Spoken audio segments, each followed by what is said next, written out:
Fala galera! Mais um com um podcast hoje muito especial, com um podcast com as mulheres, aqui no nosso canal Fala Burjac, e você pode também nos acompanhar pelas nossas mídias sociais, Fabrício Burjac no Instagram, Fabrício Burjac no Facebook. Se quiser dar um alôzinho para nós aí no WhatsApp, 6692229589. E já vamos partir direto porque elas são campeãs. Estamos aqui hoje com a campeã, professora Sinhá, da AMA Capoeira. Tudo bem, professora? Tudo bem, Fabrício. Estamos aí, né? Aqui, professora Sinhá, do Grupo AMA Capoeira, né? Aqui do Vale do Araguaia, aluno de Mestre Charme. Estamos aí, firme e forte. Seja bem-vinda, professora. Também Suiane Linhares, essa menina que está aí destacando internacionalmente. Seja bem-vinda, Suiane. Obrigada. Eu participo da Grace Barra, né, aqui na Barra do Gás, professora Sulei. Estamos lá, levando um pouquinho do nosso projeto. É o Para Jiu-Jitsu. Isso, Para Jiu-Jitsu. E você já é campeã. Isso. Então, duas campeãs, tá vendo? Mulherada hoje aqui podendo com tudo. E nós vamos aí falar um pouquinho, né, dessas duas meninas que, da nossa região, não só da região, mas especificamente moram em Aragaças, né? Então, a minha terra natal, sou filho de Aragaças, tenho o maior prazer e satisfação em estar conversando com essas meninas hoje. Mulheres de garra. Professora, conta aí como é que é a sua história. Na história, Fabrício, venho de uma família aí de 5 irmãos, né? E, assim, uma família com um pouco de dificuldade, né? Eu acho que, assim, quando eu comecei, vou começar na parte da capoeira, na década de 80, né? Com o professor Jaguar, ali no salão do CCRH em Aragarças, né? Quantos anos? Você quer me pegar, né? Aproximadamente aí há uns 38 anos, né? Aí já na estrada, nessa carreira de capoeira, né? Era criança quando começou. Criança, né? Como eu falei já de início, né? Vem dessa família de 5 irmãos, né? E quando meu irmão mais velho começou a capoeira, nós tivemos algumas, não é dificuldade, né? Porque nessa época não se tinha muita mulher praticando capoeira, né? Então meu pai, a minha família no começo teve uma rejeição. Tanto é que eles colocaram meus 2 irmãos mais velhos para fazer capoeira e eu fiquei o tempo todo, eu quero ir também, eu quero ir também. Aí falaram, mas lá não tem menina, lá não tem menina, né? Então foi uma luta desde o começo já para entrar, né? Por essa dificuldade, por ser mulher e uma época bem assim difícil, né? Que não tinha tanto acesso assim às meninas praticando capoeira. Naquela época muita coisa era limitada para as mulheres. Nós estamos falando aqui da década de 80, né? 90, sobretudo, era tudo muito difícil para as mulheres, né? Muito difícil. Eu lembro ainda que meu pai impôs uma condição assim, não, se o seu irmão mais novo quiser ir, você vai, que aí você fica vocês dois juntos, né? Porque ele era menorzinho e a gente ficava mais agrupado ali.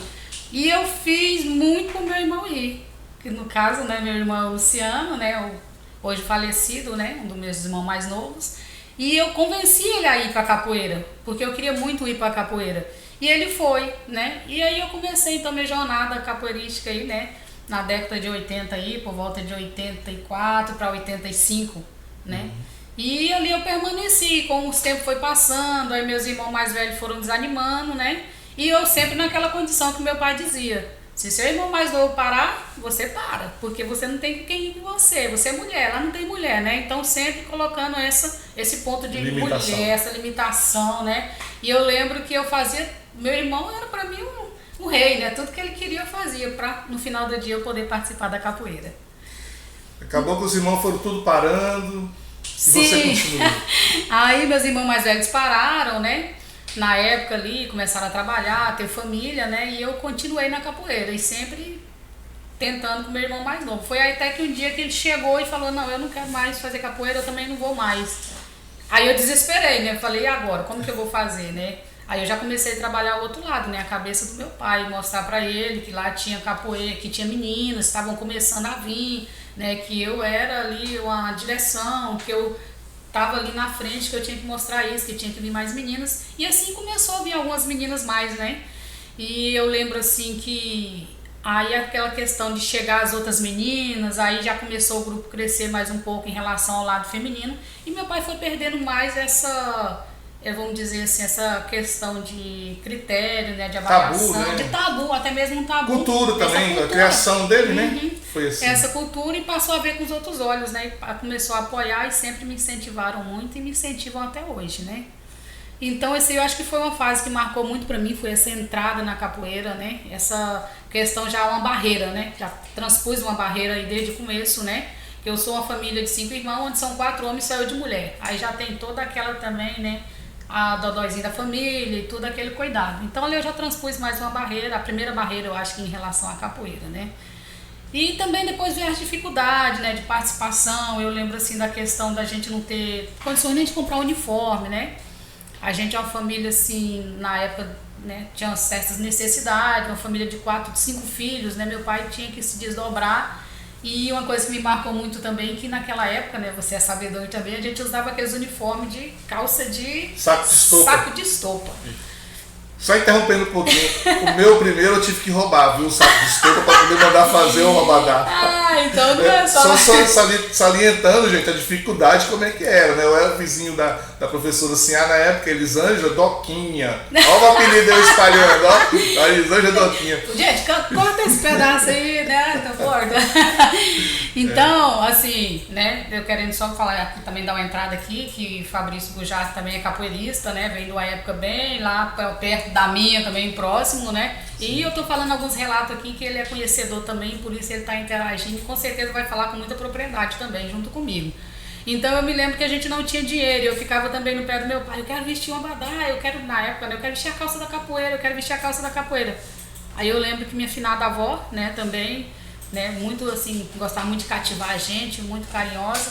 Meu primeiro abadá foi quem me deu dinheiro para comprar foi a finada minha avó, que deu as moedinhas para comprar um saco de estopa para poder fazer o abadá, né? Então isso aí assim eu me lembro muito bem. E eu, assim, graças a Deus que não tinha camiseta naquela época, né? Não, as camisetas eram uma camisetinha branquinha qualquer e tava bom demais, camisa, né? Então assim, você vê, era o mínimo e a gente já tinha uma certa dificuldade, né? Então assim, são relatos, né, Fabrício, que a gente vai guardando e vai fazendo parte da nossa história, né? Mas aí passou tudo esse, a gente seguiu adiante, né? E começamos a ter destaques, né? Na época lá, professor Jaguar, mestre Jaguar, né, começou a levar alguns alunos para Goiânia para competir, né, para ver uma capoeira diferente.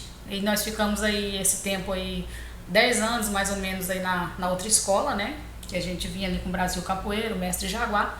E depois nós demos sequência na entrada da outra nova escola, né, que foi a Abadá Capoeira, né, com o mestre Charme. Eu me lembro que um dia o Jaguar chegou no treino e falou assim, gente, nós vamos fazer uma mudança, vamos mudar para um outro grupo e tal, eu vou em Goiânia, vou pegar algumas informações, né, e foi lá estudar um pouco sobre o que era a nova escola, né, na época o Abadá, né, auge, né, estava bem no auge, que é uma iniciando escola também, vindo com uma nova modalidade, inclusive foi nesse período também que começou a elitizar mais um pouco, né, a capoeira, com uniforme, né, com tênis e tudo, começou a ficar uma coisa mais esportiva, né? Sim, com certeza. O Abadá contribuiu muito com isso. Sim, aí com o Abadá, com essa vinda do Abadá, com toda essa transformação, né, com essa evolução dentro da capoeira, né, que a gente chama hoje de capoeira contemporânea, então veio as novas vestes, né, que são essas calças de elanca. Olha só a diferença de um saco de estopa, um tecido que não estica nada, que todo dia rasgava o fundo, para um elanca, que tem toda uma elasticidade, aquela flexibilidade e ainda com os detalhes ainda de fundo diferenciado. Então isso foi uma inovação muito grande, né, dentro da capoeira. Camisa com as marcas, logo do grupo, né? Antes um pouquinho ainda, o professor Jaguar já fazia algumas camisetas já com a logo do Jaguar, né, e tal, mas com essa ida para o Abadá, essa modernização, né, essa evolução foi muito grande, né? E assim seguiu. O Jaguar conversou com o mestre Charme em Goiânia, e nós fomos fazer parte do grupo Abadá Capoeira através de mestre Charme, né? Entramos com o mestre Charme e lá nessa escola nós permanecemos mais 25 anos, né? Então ali foi uma trajetória maior um pouco, onde eu comecei a minha fase também de competição, né? Eu lembro de ali já no ano de 97, né? Um dos primeiros jogos, né, em Goiás, eu já participando, né? Só que nessa época, uma época muito difícil, porque não tinha separação de sexo, né? A mulher competia diretamente com o homem, né?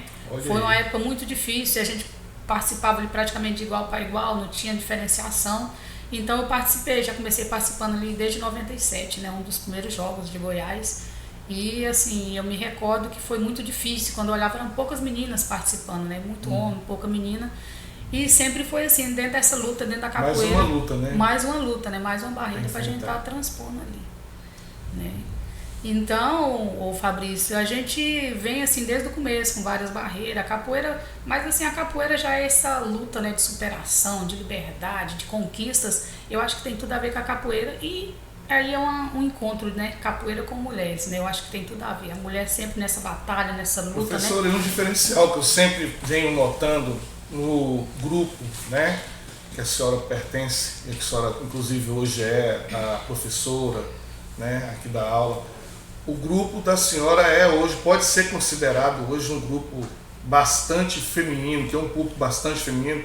Eu vi algumas fotos, acho que até mesmo antes de eu voltar à capoeira, de vocês fazerem o Outubro Rosa, Novembro Azul, né, onde se separava as mulheres com as camisas rosas, os homens com as camisas azul, ali no, mais ou menos no Nilo supermercado, no estacionamento do shopping, né? E mostrava uma variação às vezes até maior das mulheres no seu grupo do que dos homens.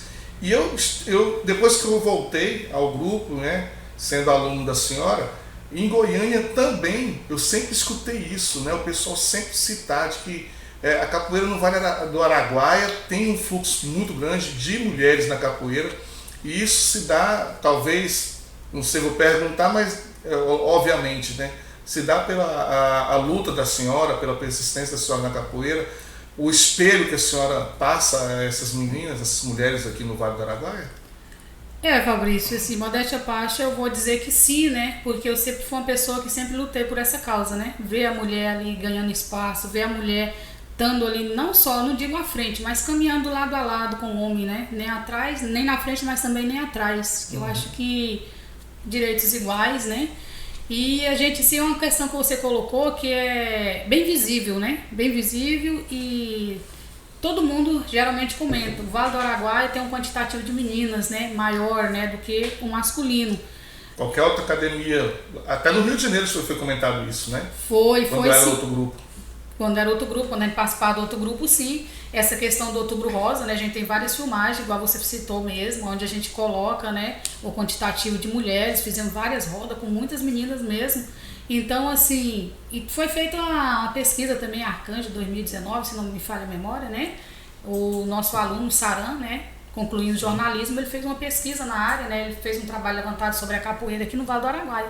E foi comprovado, né, que realmente o público feminino está registrado na faculdade, lá no relato dele, que o público feminino realmente é maior aqui no Vale do Araguaia, né? As praticantes, né, da capoeira é bem maior do que qualquer outra região, né? Assim, uma região de bastante destaque feminino é aqui o Vale do Araguaia, né? E parabéns, então, né, professor? É isso. Então, assim, eu fico muito feliz com isso, porque eu vejo que é uma vitória, né? É uma vitória porque realmente a mulher, todo mundo fala assim, é difícil a ambos os lados, sim, mas a mulher sempre tem um grau de dificuldade maior, né? Maior a família, filho, casa, quando se diz, a mulher trabalha, o homem trabalha, a mulher trabalha. O homem chega em casa, com exceções de alguns, né? Deita no sofá e vai assistir o jornal, vai assistir um documentário, a mulher chega em casa, vai limpar a casa, fazer a janta, cuidar de criança, né? Então por aí já se vê uma dificuldade também. Então, para trazer essas mulheres hoje para a capoeira, você vai falar assim, mas e aí essas mulheres na capoeira hoje? Eu tenho essa visão, que nem sempre elas vão estar ali 100%, porque quando elas chegar em casa, elas têm que fazer a janta do filho, ela tem que dar banho no filho, ela tem que arrumar a casa, porque no outro dia trabalha cedo, né? Muitas têm que cuidar do marido, o marido muitas vezes ciumento. Muitos, né? Isso aí é uma questão que, assim, Fabrício, também eu tenho uma visão bem ampla também, perdi vários alunos por essa questão, né, de ciúmes, de marido, né, de achar que a mulher tá ali porque tem muito homem. A capoeira realmente tem isso também, né? Não só a capoeira, eu acho que na diversidade de todos os esportes vai encontrar essa dificuldade também, né? Então eu acho a assim vantagem é que no grupo da senhora tem mais mulheres, né? Então os homens não precisam ficar com tantos ciúmes, né? Ao contrário, eles vão começar a ir lá para ver as esposas treinando, as filhas, né? A senhora mudou completamente a mentalidade, né? Dos homens, dos maridos, sobretudo os pais também, né? Hoje eu vejo que tem meninas que os pais vão lá levar elas, né, buscar elas e dar um maior apoio, né, no grupo. Sim, esse é um ponto muito importante também. Você destacou a questão do quantitativo de mulheres dentro da capoeira aqui no Vale do Araguaia. Uma coisa que eu quero destacar também, deixar bem assim nítido, é a questão da família dentro da capoeira, né? Hoje a gente traz as mulheres para a capoeira, mas a maioria das mulheres traz os maridos e os filhos também. Então nós temos, né, grandes famílias dentro da capoeira hoje, onde treina a mãe, treina os filhos, treina o marido. Então geralmente, dificilmente você vai encontrar só uma pessoa ali da família fazendo capoeira. Quando você vê, tem um irmão, tem a mãe, tem o pai, né, tem um primo. Então o nosso grupo tem essa característica também familiar, né? Então isso é muito importante para a capoeira. Que bom. Segura um pouquinho que agora nós vamos passar para essa pessoa linda, né, professora? Olha, que é isso? No dia que eu conheci ela, eu fiquei surpreso. Suliane Linhares. Onde é que vem esse nome? Agora vamos começar assim, né? Como é que vem esse nome tão bonito que combina com a pessoa, né? Minha mãe fala que é indígena. Ela disse que sempre teve vontade de ter uma filha mulher e se tivesse ela colocar Suliane. Na família são você mulher ou tem mais assim, diversificado igual da professora Sinhá? Não, lá nós é 3 irmãos, só eu de mulher. Só você de mulher? Só eu de mulher. Então já tem certa dificuldade também, um certo carinho, cuidado. Sim, também. Como é que é a sua história? Bom, eu sou do Tocantins, no interior do Tocantins. A gente mudou pra Britânia, que é Goiás. Eu não tinha nem um ano de idade direito, a gente morou lá acho que basicamente quase uns 15 anos. Aos 9 anos de idade eu parei de andar, decorrer de uma paralisia, uma infecção na medula. Até hoje os médicos não sabem dizer o porquê que deu essa infecção, eles sabem que eu tenho, mas não sabem dizer porquê, o que aconteceu. Eles não dão certeza de eu voltar a andar ou de não voltar. Em 2019 eu passei na faculdade federal aqui na Barra do Garças, né? E a gente mudou para a Garça por causa da faculdade. Primeiramente eu vim sozinha, mas meus irmãos, a gente morou um bom tempo sem minha mãe e meu pai. E aí depois minha mãe e meu pai veio também, né? Por causa da gente, da faculdade. Até então, tipo, quando eu morava em Britânia, antes de eu parar de andar, eu gostava muito de dançar. Era uma coisa que eu sempre quis muito. Quando eu parei de andar, já foi diferente, né? Pra mim, eu achei que, tipo, nenhuma coisa ia encaixar, algum esporte ou algo do tipo. Quando eu comecei a faculdade, tinha um rapaz que estudava comigo que ele já praticava jiu-jitsu, né? E ele sempre falava pra mim do projeto que tinha lá, com as pessoas com deficiência, do professor Slay. E eu sempre ficava, ele me chamava pra ir lá fazer uma experimental, mas eu sempre corria, né? Eu falava, não vou, não sei. Aí até que um dia eu aceitei o convite dele, fui lá mais meu irmão, a gente fez uma hora experimental lá e tal. E ele me convidou para participar do projeto, né? E eu falo que eu acho que foi uma das melhores coisas que aconteceu, tipo, entrar lá, porque tanto me ajudou tipo, fisicamente para enxergar um outro lado da minha deficiência, como também em questão de mobilidade, né? Tipo, coisas que eu não conseguia fazer antes, que através do jiu-jitsu eu fui reaprendendo a fazer, que hoje para mim se torna basicamente fácil. Então, tipo, foi uma coisa que mudou minha vida. Você é para-atleta, então, Isso, né? para-atleta. E a sua categoria é o para-jiu-jitsu. Isso, para-jiu-jitsu. Isso abriu um leque, né? Eu imagino assim, né? Nós estávamos aqui agora falando e brincando, né, professor? Hoje nós chamamos PCD, né? Pessoas com deficiência. Mas eu, sinceramente, a partir do dia que eu te conheci, né? Eu não vi, logo de imagem assim, você estava atrás do balcão, eu não vi nenhuma deficiência, né? Eu falei, nossa, né? Que menina bonita, né? A pessoa olha e depois vê você na cadeira de roda. Aí já leva um susto, né? Sim. E o que chamou a atenção, jiu-jitsu. Você passou a treinar o jiu-jitsu há quanto tempo? Tem quase 3 anos que eu entrei treinando lá. E quando eu comecei lá, eu não tinha tanta... de ficar passando de um lado pro outro, tipo, sentar no chão e conseguir voltar. Eu já tinha conhecido muitos cadeirantes quando eu fiz reabilitação no Sara, que eu aqui em Brasília. E lá os terapeutas ajudavam as pessoas, tipo, quando sentavam, se cair um dia no chão, como voltar pra cadeira se estivesse sozinho em casa. Só que eu nunca tive interesse de aprender. E lá, quando você entra, o Wesley ensina tudo isso pra gente. Tipo, se algum dia acontecer alguma coisa, a gente estiver sozinho, o que a gente vai fazer? E foi uma das coisas que eu aprendi, voltar do chão pra cadeira, que ele ajudou a gente lá. Então, sabe, sentava no tatame, ia voltar pra cadeira e ninguém ajuda, a gente volta sozinho. Já começa a enfrentar uma barreira, né? Uma dificuldade que você tinha. E geralmente eu imagino que acontece assim, né? Quando você começa a ser muito cuidada, bajulada, você acaba esquecendo as coisas que você poderia fazer, né? Isso. Mais ou menos isso daí. E o jiu-jitsu, então, abriu o seu leque de mente, despertar para uma nova vida, um novo jeito de ser. Com certeza. Como é que foi os seus primeiros torneio, luta. Quantos troféus, medalhas você tem? Atualmente eu já participei de 12 campeonatos. 12? 12. É um número muito bom, não é? Em todos eles eu vim com medalha para casa. Meu primeiro campeonato eu acho que eu não tinha nem um mês treinando. Foi o primeiro campeonato que eu fui em... Agora não... Florianópolis. Que eu fui. Florianópolis. O primeiro campeonato eu fui lá. O Orsileio me chamou, ele falou, se você não quiser ir, não tem problema. Mas eu falei, não, eu vou pra poder saber como é que vai ser. Tinha nem um mês que eu tinha entrado, eu fui. Aí eu fiquei em terceiro lugar lá. Terceiro? Isso. Em primeiro? É. E depois, os outros? Os outros foi indo, por aqui, em Goiânia, Rio de Janeiro, vários outros lugares também que a gente já foi. Em todos eu voltei com medalha. Já tem já de primeiro também? Já, tenho 3 em primeiro lugar. 3 no pódio? Isso. E como é que é a categoria que você luta? Como é que é a categoria das pessoas com deficiência, dos para-atletas, né? Vocês não competem com pessoas sem deficiências. Todas as pessoas têm uma certa deficiência e também classificada também por deficiências. Como é que é isso? Isso, lá a gente, só mulher com mulher, né? E aí vai por deficiência, né? A minha é paraplégica, eu luto com alguém. Atualmente a gente não tem tantas mulheres cadeirante no nosso meio, tipo, algumas são que tem alguma deficiência no braço, outra na perna. Aí a gente já inclui na luta, né? Porque como não tem tantas para poder competir, tem que ser as que tem mesmo lá.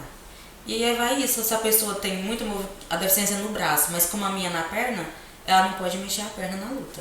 Ela tem que dar um jeito de lutar só com o braço que ela tem. Aí se a deficiência é toda no braço e não na perna, tipo um braço e o outro não, ela tem que isolar um braço dela, deixar lá. Mas tem que ser de igual para igual, não importa se ela anda, não anda, ela não pode mexer a perna na luta comigo. Tem que ser de igual para igual. E isso tudo é analisado durante a luta. Chama luta, como é que chama? Isso, luta. Luta. E tem ringue, tatame. Isso, tatame. No chão. No chão. No chão, né? E são rounds? Ou é só um round direto ou tem vários? 5 minutos. Que fica. Um round de 5 minutos Isso. direto. Aí lá vai contando as pontuações. Se por acaso a minha adversária fizer uma dessas coisas que eu falei, que é mexer a perna, alguma coisa, ela leva punição já. Quando não é desclassificado, né? Quando eles percebem que já tá abusando demais da autoridade dela, eles já desclassificam da luta também. 12 medalhas não é para qualquer um não, né, Sueli? E vários lugares já, né? Sim. E qual é a sua faixa? A minha branca, eu tô com 4 graus. Eu acredito que até antes de abril eu consigo pegar a azul já. Já tem competição à vista aí? Tem, em abril, dia 20 e 21 a gente vai para Manaus. Praticamente no ano, quantas competições você está participando aí? A gente sempre tenta ir pelo menos uma vez no mês em cada competição, né? Quando mudar a gente vai de 2 em 2 meses. Mas sempre aparece muita competição. Enquanto é mais perto é melhor pra gente, né? A gente pega o ônibus, vai, volta. Bacana. Segura que eu vou falar agora aí sobre isso daí. Mas tem surpresa aí, que essa menina aí, professora, internacional. Mas eu fiquei sabendo, né? Que a senhora também não perde muito pra ela não. A senhora já é mundial já, né? Como é que me conta pra gente aí sobre essa luta, esse campeonato? Como é que foi isso daí? A senhora tornou-se uma campeã mundial da capoeira, de um grupo de capoeira especificamente, mas o título é mundial. Sim, né? Dentro da escola anterior, né? A gente vem da escola anterior, o grupo Abadá, né? Lá tem várias divisões de faixa etárias, né? Lá a gente agora, como eu citei no começo da entrevista, quando começou as competições, por ser o grau de dificuldade, competir homem com mulher e todo aquele transtorno, a capoeira veio se modernizando e dentro dessa questão, desse quesito de competições, teve várias divisões, né? Então eles dividem hoje por idade, divide por peso, divide por categoria, né? Por graduações. Então isso é muito interessante. E dentro dessa categoria, né? Lá no grupo anterior, na Abadá, né? Tem uma categoria que foi dividida por idade, por peso não, mulher não tem peso, só divide por idade, né? E a questão do sexo, né? E eu consegui, dentro dessa questão desses critérios, né, de classificações, eu consegui esse título mundial, né, dentro dessa categoria. Em que ano? Ano 2019, né? 2019, né? Rio de Fizemos uma Janeiro, festa, já fizemos uma no festa, grupo. fizemos passeata, carreata na cidade, né? Foi muito bonito, né? Eu acho que quando a gente traz, né, alguma coisa assim, por mais que você vai, compete, né, igual eu competi, eu sou competidora desde o 97, né, igual eu falei aqui, mas com todas essas dificuldades, né, já fiquei em segundo lugar em Jogos de Goiás, terceiro lugar, né? Os Jogos de Goiás passaram também agora. Então, assim, mas quando você traz um título de uma dimensão maior, eu acho que volta mais os olhos, né, para o trabalho que a gente desenvolve aqui, né? Porque talvez o meu foco não seria a competição, o meu foco seria esse trabalho que eu levo aqui já há muitos anos, né? Que através da competição as pessoas possam enxergar o trabalho que a gente desenvolve aqui e mostrar que para todos, né, região do Vale do Araguaia, até mais, que esse trabalho tem grandes frutos, né? A gente vai colher alguma coisa com esse trabalho que a gente tem aqui, não só na parte social, mas também na parte profissional desses alunos. Suiane, você ganhou uma luta importante também na sua vida. Foi a primeira que você foi disputar fora do país? Isso, foi a primeira. Aonde? Na Arábia Saudita, Riad. Conta pra nós, você que foi na Arábia Saudita. Olha só, eu não tive ainda a satisfação, o prazer. Deve ser muito bom, né? Conta pra gente como é que foi a sua experiência. Essa ida sua, como é que foi, as dificuldades, né? Essa luta sua lá e qual foi o seu pódio? Bom, pra mim foi uma experiência muito incrível, porque eu nunca tinha ido fora do Brasil, né? Tipo, e ir competindo, tipo, foi mais importante ainda pra mim. A gente passou alguns perrengues na viagem, aí que a gente vê onde que entra a deficiência, em questão da nossa deficiência. Foi uma viagem bem conturbada em questão disso, mas quando a gente chegou lá foi bem mais de boa um pouco, né? A gente foi bem recebido pelo pessoal de lá. E trazer a minha medalha foi a primeira medalha paralímpica que tem na Grace Barra de lá, tipo, do para jiu-jitsu, nunca tinha tido, e da região também, da Barra do Garças. Então você é a primeira para-atleta, né, do para jiu-jitsu a ganhar uma medalha daqui da região, fora do país. Isso. Na Arábia é uma das primeiras na Arábia. Isso, a primeira, né? A primeira. Eu fiquei lá em terceiro lugar, eu achei que eu não ia conseguir, porque as meninas que eu lutei eram bem mais fortes do que eu. E com as faixas bem mais graduadas, era faixa azul, faixa preta. Então, tipo assim, foi uma experiência muito boa e muito incrível. Essa dificuldade que você fala em relação ao translado, acho que talvez algum problema na aviação, nos lugares onde você passou. Nós vemos aqui mesmo no estúdio, né, você chegou, teve uma certa dificuldade na entrada porque tem degraus, né, e não uma acessibilidade. E isso foi encontrado em diversos lugares, você quer dizer, né? Isso, com certeza. A gente acha que no Brasil é bem mais difícil, tipo, em questão de acessibilidade, as pessoas vê as pessoas com deficiência, só que eu percebi que lá fora do Brasil não chega nem aos pés daqui. A gente viu lá, pelo que a gente percebeu, que eles nem sabem o que é pessoa com deficiência, eles não conhecem nada lá para poder ajudar ou deixar de ajudar. Tipo, o nosso translado para lá foi horrível em questão disso. É uma dificuldade de cultura também, né? Isso. Acho que a cultura deles, acho que não dão tão importância, né? E você passou por essa experiência horrível, mas superou isso. Com certeza. Compensou a medalha? Com certeza. Está pronta para mais? Com certeza estou. Professora, você também teve dificuldades também, assim, por ser mulher, né? Em outra área além da capoeira? Além da capoeira? Sim, eu acho que em geral, né? Não só hoje aqui a professora Ciane, mas acho que, como eu já citei alguns relatos no começo, é natural, né? É natural, mas não temos que considerar que seja normal, temos que lutar para que isso não aconteça. Eu falei da minha trajetória da capoeira, né, que ingressei na capoeira na década de 80, mas além da capoeira eu sou licenciada em matemática, né, e hoje ocupo um cargo na empresa, né, de saneamento básico do estado de Goiás. Né, cargo esse que também teve uma certa dificuldade lá no começo para mim ingressar, não pelas minhas habilidades, não pelo meu conhecimento, mas sim por ser mulher, né? Olha de novo, só. Ser mulher, né? Então eu tive algumas dificuldades, aonde eu fui, né, na época lá no ano de 2003, um concurso de 2003, peguei o edital, li o edital e lá não tinha nenhum quesito que mulher não poderia fazer, né? Ambos os sexos. Fiz o concurso, né? Vale a pena ressaltar, tinha uma vaga só para a cidade de Aragaça, na época constava o edital. E eu fiz esse concurso, meio desacreditada, né? Porque quando eu cheguei na parte escrita, não, foi legal, eu fiz a prova de igual para igual, acho que não tem problema. Só que quando chegou na parte, tinha um físico, né? A parte física. Aí passou 2 mulheres e mais 20 homens da cidade de Aragaça para uma vaga. E tinha a parte física, né? Então, assim, eu vi que eu falei, caraca, né? Vou competir com 20 homens, né? E tal, para uma vaga só, né? Fiquei até na hora meio balançada, né? E aí meu irmão, que ele sempre muito positivo, né?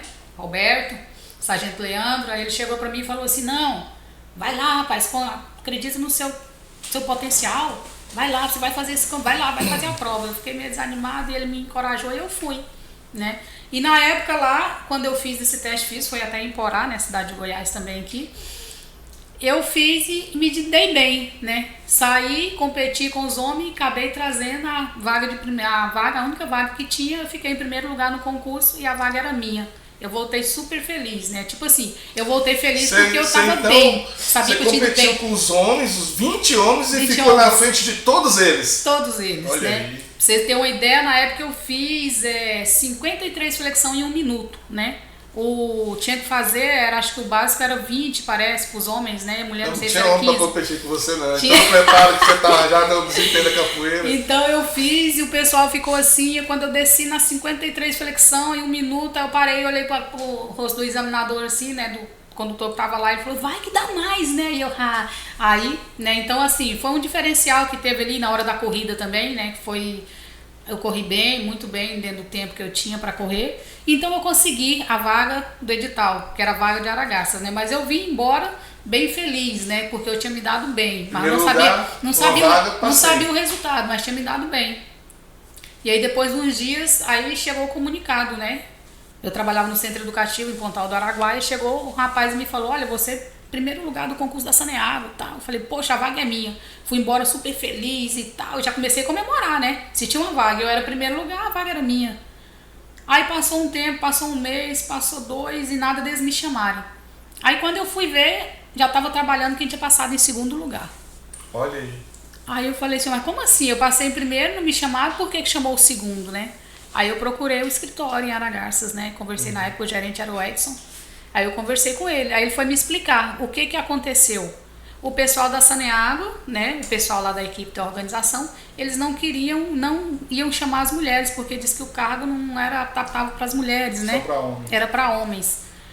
Aí teve que ter a intervenção do Ministério Público na época, né? Você teve que recorrer ao Ministério Público. Pessoal, não só eu, mas como a todas as outras mulheres que passaram e queriam assumir as vagas também. Então, através dessa força aí o Ministério Público entrou e falou que não, que se no edital não regia, que não poderia mulher participar, então eles teriam que chamar as mulheres. Aí foi aí que eu consegui entrar, mesmo sendo a primeira colocada, né? A vaga tá lá e eu sendo a primeira colocada, eu tive que ser chamada em segundo lugar, devido a todo esse transtorno por ser mulher. Nossa. Né? Mais uma barreira. Suiane, você estava fazendo faculdade, você falou quando você veio para cá, né? Qual que é a faculdade? Eu faço química na UFMT.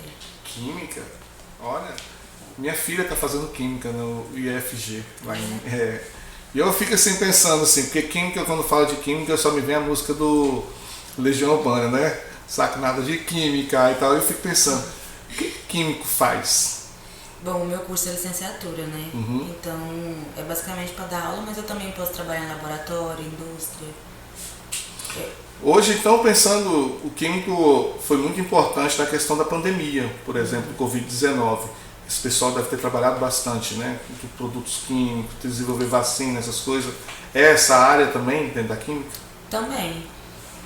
Essa área vai mais para a carreira de bacharel, né? Eles aprofundam mais do que a gente. Você fica na área da pedagógica? Isso. Para dar aula. Você concluiu ou está concluindo? Eu termino agora, é meu último semestre. 4 anos, né? Isso, 4 anos. E aí, além disso daí, se você quiser falar um pouco do jiu-jitsu, da academia, onde você treina, as aulas que você faz, como você faz, as facilidades, o que você gostaria que melhorasse, seria bom para a gente já ficar aí se adaptando, já conhecendo mais ainda a nossa campeã do para-jiu-jitsu. Então, basicamente lá na Grace Barra a gente treina duas vezes na semana, era bom treinar todos os dias, né? Mas como eu tenho aula, assim, a gente quase não vai. A gente vai umas 2 vezes na semana. E lá cada vez que a gente vai, o Wesley ensina uma coisa nova pra gente, né? Pra gente poder aprender e tal. Antigamente, quando eu ia muito na hora do almoço. Eu pegava o coletivo da Aragaça pra Barra pra poder ir. Só que uma vez aconteceu uma situação muito constrangedora comigo e eu peguei trauma de andar de coletivo. Não quis mais. E aí depois o meu irmão, o marido da minha cunhada, que ficou me levando, né, pra treinar desse jeito. Só que eu vejo que aqui onde a gente mora numa cidade que não tem acessibilidade de nada. Às vezes eu fico até com medo de sair sozinha, de andar sozinha. Só que eu consegui uma cadeira motorizada agora, eu tô esperando chegar. Eu acho que com ela chegando pode me ajudar mais ainda, né? Tipo, a ser mais independente. Porque em questão de... Eu basicamente eu já ando sozinho muito, eu ando muito de Uber. Só que às vezes dá medo de você ficar só andando de Uber. Então eu acredito que quando a minha cadeira chegar vai me ajudar muito, principalmente pra ir pros treinos, né? Porque eu venho, atravesso e já chego na academia. Bacana. Olha, mas tem também essas meninas também, que vai passar aqui agora, e vai contar a história de superação. Bom, antes de usar drogas eu era bem produtiva, né? Eu estudava, né? Eu já estava fazendo direito, né? Como bolsista pelo ProUni. Foi quando tudo aconteceu, né? Eu abandonei tudo, abandonei a mim mesma naquele processo da busca, né? Incessantemente pela droga. Então eu perdi tudo, absolutamente tudo, a minha dignidade principalmente, eu perdi o respeito, né, da minha família, a credibilidade, a confiança, né. Hoje a vida que eu tô vivendo é a realização de oração da minha mãe, da minha avó, minha também. Ano retrasado eu tava internada, né, pra quem não sabe da minha história, eu tenho 6 internações em comunidades terapêuticas, toda voluntária, nenhuma involuntária. Então, você mesmo já fez de 6, você fez 3 minha, né? Graças a Deus, né? Nessa loucura, mas nunca nada que eu precisei de ser a força, né? Eu sempre identifiquei o problema em mim e eu tentei solucionar. Só que o que não deu certo nessas 5, né? A última deu certo, porque eu não tinha desejo de parar de usar, né? Hoje, pro adicto parar de usar, ele precisa ter o desejo, porque a vontade é muito rasa. Vontade de parar de usar é muito rasa. Agora eu tô com vontade, daqui a pouco eu não tô mais, depois eu tô de novo. Então eu preciso ter o desejo que é profundo, vem da entranha, né? Eu achei o propósito de vida na minha vida, que é dar terapia para as meninas, né? Eu sou terapeuta holística hoje. Comunidade Elohim aqui no Senador Canedo. A gente tá fazendo esse trabalho incrível aqui na comunidade, né? Hoje nós trabalhamos, né, com mais de 30 meninas que estão acolhidas aqui nesse processo de recuperação. E hoje eu poder fazer parte dessa recuperação na vida delas, para mim, é muito importante. E o meu propósito de vida hoje é salvar o tanto que eu conseguir salvar, eu vou fazer, porque é o meu propósito de vida. Uma vez eu estava internada aqui na comunidade mesmo, eu fiquei 1 ano e 2 meses. Eu lembro de eu orar, perguntando para Deus qual era o propósito da minha vida, porque o único propósito que eu tinha era usar droga, né? Eu cheguei a morar debaixo da ponte, aqui em Goiânia, né? Passei por um momento muito difícil de despertar espiritual, passei pela morte também. Deus não permitiu, né? Sempre me falava que tinha um propósito na minha vida muito maior do que eu imaginava. Então eu falava, então eu quero saber qual que é. E hoje, estando aqui, eu sei qual que é o propósito de vida que eu tenho na minha vida, de poder estar levando a mensagem. Hoje, a gente está aqui nesse podcast, fazendo exatamente isso, levando a mensagem para o adicto que ainda sofre, aonde quer que ele esteja, né? Bom, a mensagem que eu tenho aí pro pessoal, né, que tá em Aragaças, que tá na Barra, né, é uma cidade muito querida para mim, né, foi onde eu fiz a faculdade, né, eu tava estudando e tudo mais, mas infelizmente não pude continuar. E eu quero dizer para vocês que Deus tem um propósito na vida de cada um. Se você ainda não achou o seu propósito, peça para Ele que Ele vai te mostrar o propósito. Eu quero mandar um beijo, um abraço aí para todo mundo aí, galera que me conhece. E pro Dia das Mulheres quero dizer que você, mulher que está nos vendo nesse vídeo, né, se sinta um pouco abraçada, né, principalmente a adicta, né? Se você tem um problema com drogas, não pense que sua vida acabou. Não pense que sua vida acabou porque vai ser um passo que você vai dar dando para viver. Não é o fim, nunca é o fim para você. Não foi o fim para mim, não vai ser para você também. E aí, todo mundo, um carinho muito especial aí que eu tenho por todo mundo e um beijo. E muito obrigada pela oportunidade de estar contando um pouco da minha história e conscientizando também a galera aí que está do outro lado. Bom dia a todos. Primeiro eu vou começar com um pouco que eu venho a me lembrar, me recordar do que eu passei na minha vida da adicção. Eu tinha, na minha adolescência, me envolvi com pessoas que eu acabei entrando no mundo das drogas. Passei mais de 10 anos no mundo das drogas, usando o crack. Morei na rua, debaixo da ponte, apanhando de polícias, apanhando de dependentes químicos. E fui internada através do Fabrício, né? Agradeço primeiro a Deus, segundo minha família, terceiro a ele. Então, vivi traumas da adicção que hoje tem um tempo limpa, né? E eu continuo limpa, com fé em Deus, vou continuar pro resto da minha vida. Então é isso. Hoje eu estou bem, estou recuperada, estou fora do Brasil. O meu propósito é montar algo para mim no Brasil, para mim ser dependente, para mim trabalhar para mim mesma e ajudar os mais próximos. Hoje eu moro fora do Brasil, eu moro em Portugal. Eu trabalho de limpeza, de faxina. Antes de Portugal, eu estava trabalhando num restaurante na Espanha, 1 ano e 3 meses.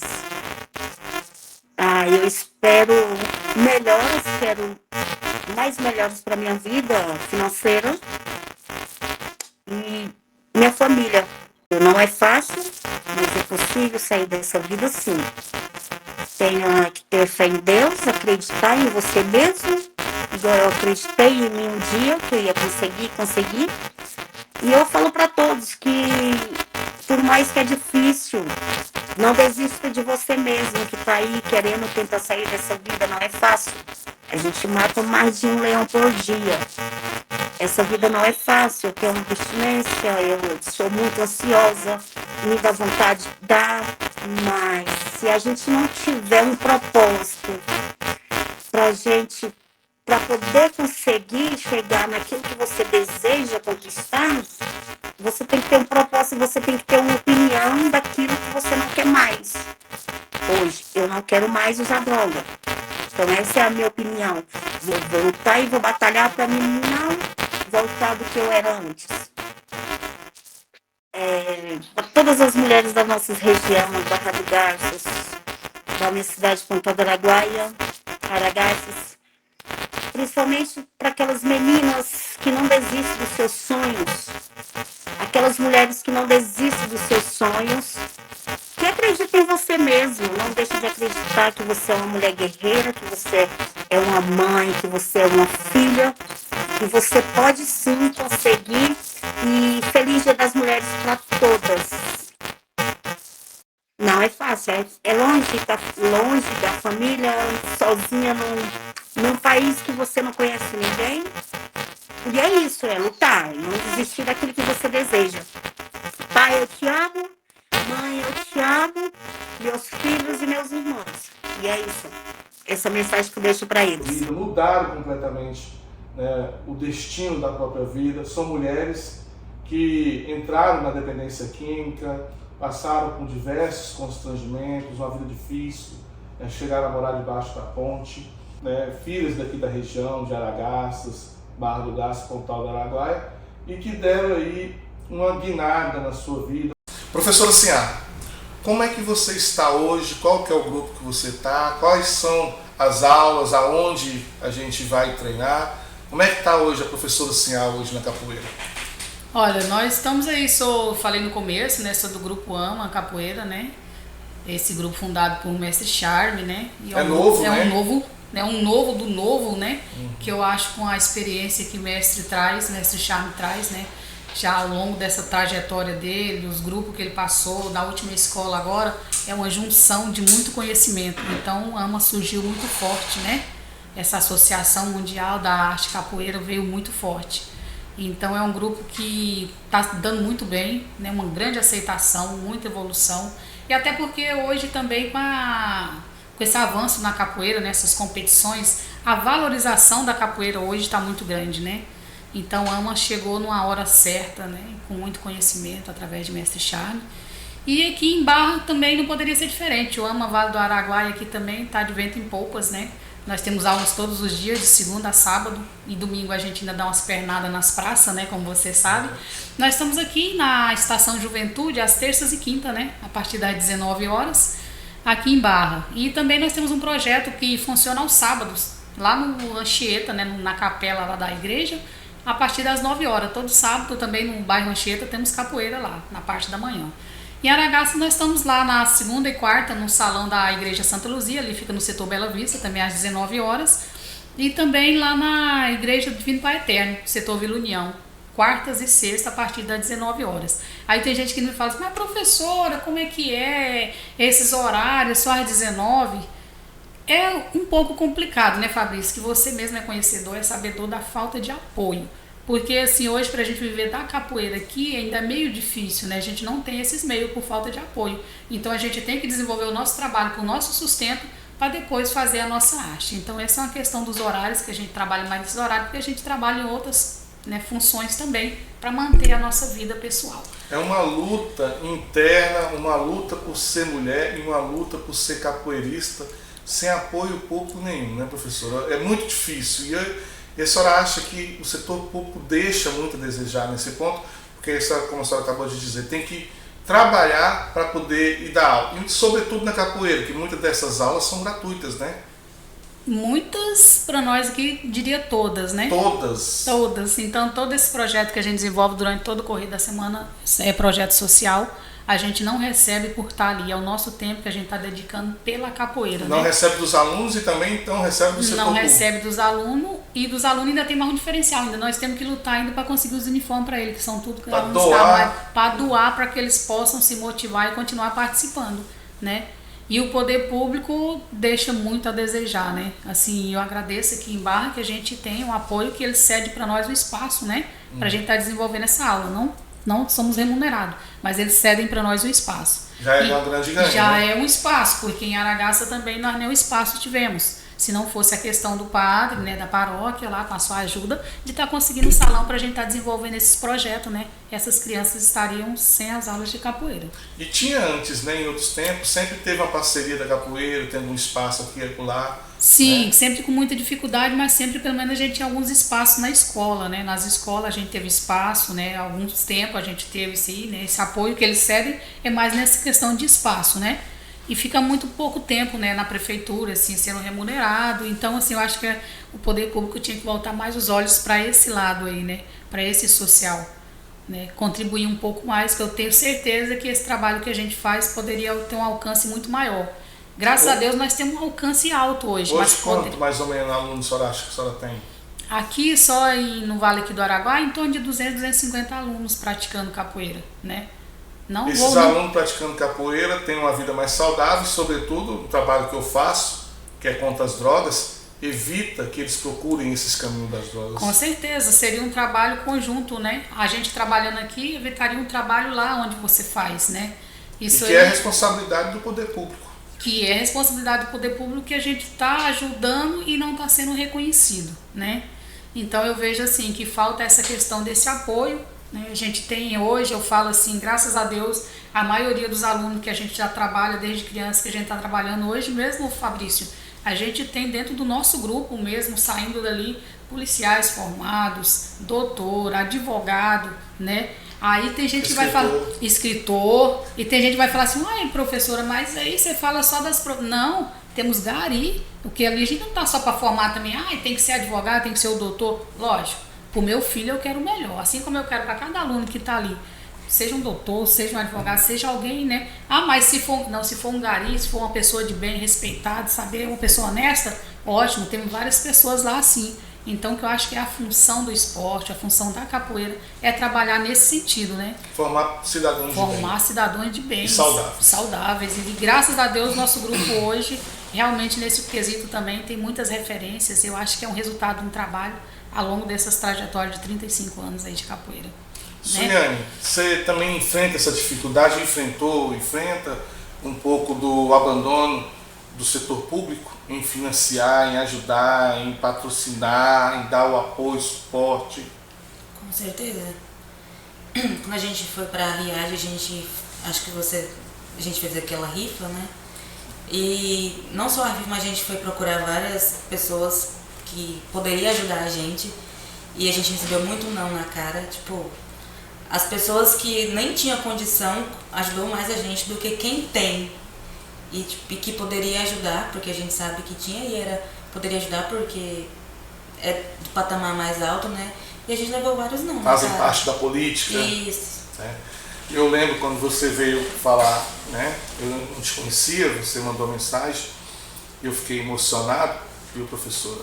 E não foi só você, nós fizemos outro podcast aqui com o mesmo aluno, o Murilo do Taekwondo, né? Entrou em contato comigo pedindo que ajudasse na alimentação, né?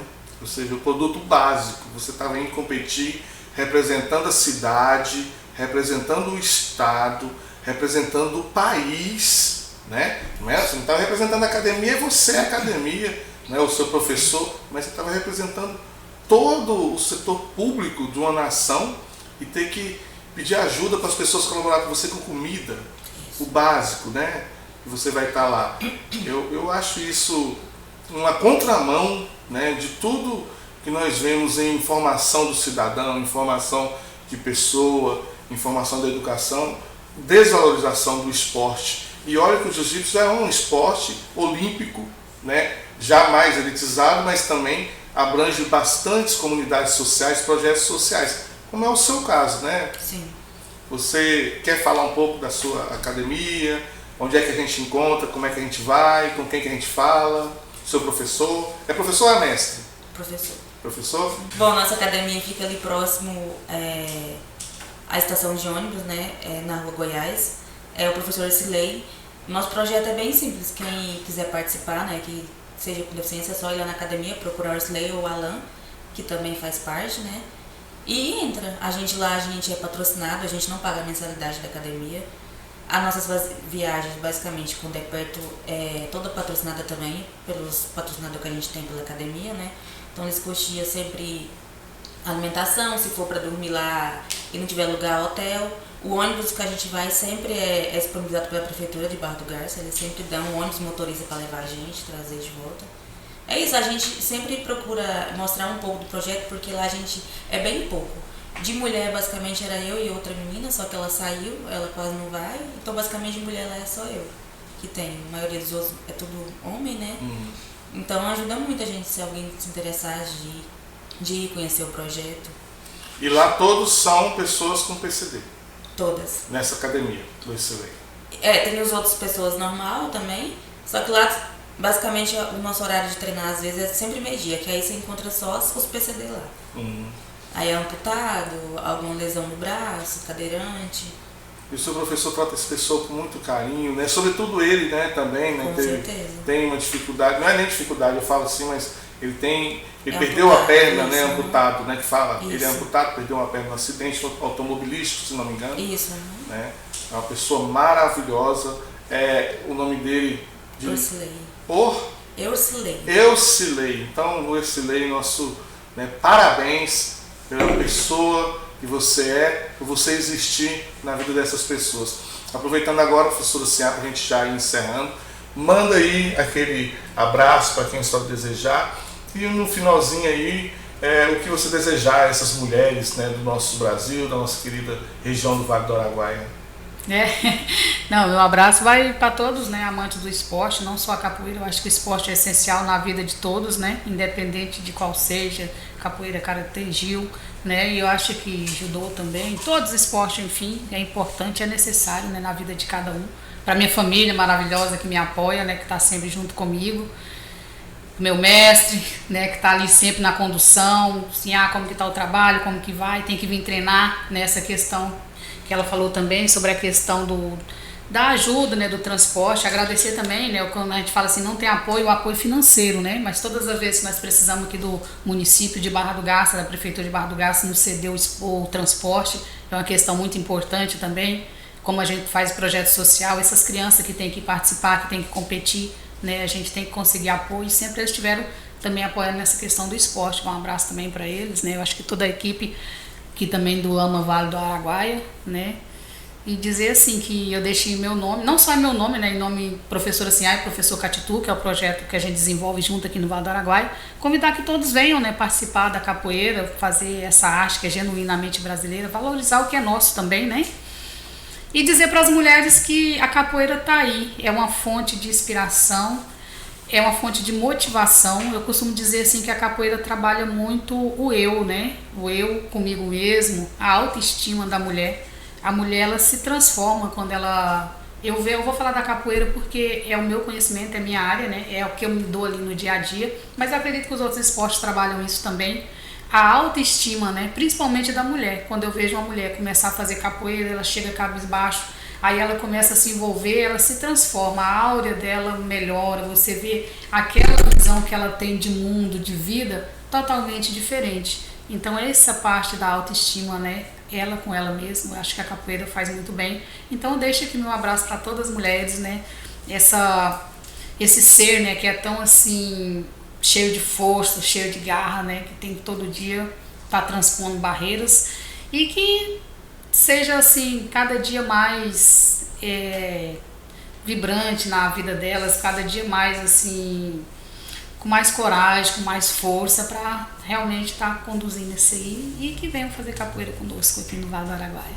Bacana. Suiane, sua mensagem, manda um abraço aí para quem você quiser, manda um alô e uma mensagem aí para essas mulheres, sobretudo acredito, né, as mulheres PCDs, né, também, né, mas toda a mulher, eu acho que a mulher já carrega aí um pouquinho, né, da cultura, né, atrás nos seus ombros, nas suas costas aí, da cultura de já ter uma deficiência por ser mulher. E assim a população, né, professora, antiga, achava, imaginava isso. Eu lembro muito bem da história de Jesus, né, quando ele chamava a mulher de mulher. Naquela época não era permitido a mulher ser chamada nem de mulher, né? E isso foi um espanto naquela comunidade, naquela cultura em que Jesus existiu. E ele fez questão de quebrar já esse paradigma, essa barreira, né? Dando o título da mulher tão merecedora como mulher. Então manda o seu abraço, o seu alô aí. Primeiramente eu queria agradecer a Deus, né, pelo dom da vida, porque estar aqui hoje para mim é uma grande vitória.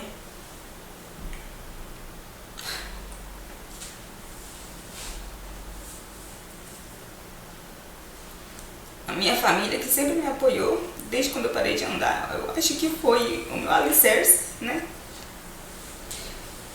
O pessoal da academia, por me mostrar esse projeto também, que mudou tanto a minha vida. E a vocês, que, tipo, às vezes chamam a gente pra fazer entrevista pra gente poder levar um pouco da nossa história no mundo, né? Porque a gente vê que é muito apagada. As pessoas com deficiência acham que a gente é incapaz, que não pode fazer nada. E dizer para as mulheres que a gente é muito forte. Eu não sabia quão forte eu era até precisar ser. E é isso. Lindo, né, professora? Olha, eu fico assim emocionado, sabe? Eu desde o primeiro dia que te vi, te admirei, te acho maior gata, batalhadora, guerreira, tá de parabéns. Igual eu te falei, né? Superou muitas coisas da minha vida, né? Eu que dia que vou ter a oportunidade de conhecer o que você conhece no mundo, né? Então, quero te presentear. Professora, você já tem o 270 dias, né? Eu vou presentear então a Suiane com o meu livro, tá? E olha, esse livro vai contar a minha história de superação, né? Eu sou alguém também que tive muita deficiência na vida, sobretudo 30 anos sobre o jugo das drogas, né? Eu fui morador de rua, usuário de crack, né? Dos 10 anos aos 30, fui abandonado pela família, né? Morei na rua, né? Graças à capoeira, que eu ainda tive um pouco ainda de vida, de fôlego, e voltando para a capoeira agora, hoje é o fôlego que me mantém de pé e que me inspirou a escrever os livros, né? E esse daqui, o 270 dias, vai contar 270 dias em que eu fiquei internado, superando a mim mesmo para parar de usar drogas. Eu vou presentear você com esse livro, tá? E para a professora Sinhá, o Tesouro Escondido, tá? Que você é o nosso tesouro escondido aqui também. Sinhá também, mas como você tem 270 dias, E eu vou ficar com esse Casa da Amizade, eu vou dar para a sua cunhada, tá bom? Obrigada. Você passa para ela. Gente, assim a gente vai encerrando esse momento, né, bacana, bonito, né? Momento final em que Suiane nos emocionou aqui. Eu quero desejar para todas as mulheres do mundo, cada uma de vocês, né, seja uma Suiane na vida, né? Seja uma professora Sinhá, pessoas que admiro muito e que com certeza após vocês verem, né, essa entrevista vão passar a admirar também. A todos vocês, nosso muito obrigado.